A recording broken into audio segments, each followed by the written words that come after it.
நடைபெறப் போவது டெல்லிக்கும் தமிழ்நாட்டிற்குமான தேர்தல் என்று முதலமைச்சர் ஸ்டாலின் தெரிவித்தார். சென்னை டி நகரில் திமுக வேட்பாளர் ராஜா அன்பழகனை ஆதரித்து முதலமைச்சர் மு க ஸ்டாலின் ரோட் ஷோ மேற்கொண்டார்.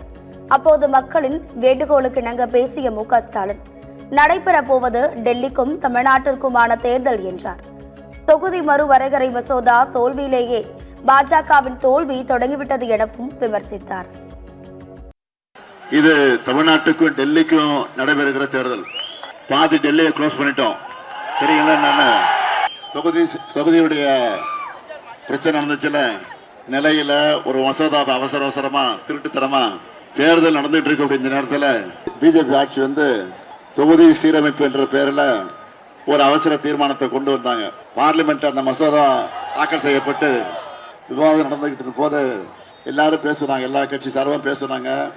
பேசி அந்த தீர்மானத்தை ஓட்டெடுப்பு விட்டாங்க. ஓட்டெடுப்பு விட்டப்போ அதிகமாக இருக்கிற பிஜேபிக்கு ஆதரவாக இருக்கக்கூடிய கட்சிகளெல்லாம் கூட அவங்க கொண்டு வந்த தீர்மானத்தை எதிர்த்து ஓட்டு போட்டு அவங்களை தோற்கடிச்சிருக்கக்கூடிய வரலாறு இப்போதான் முதல்ல தொடங்கி இருக்கு. இனிமே பிஜேபி பொறுத்த வரைக்கும் தோல்விதான்.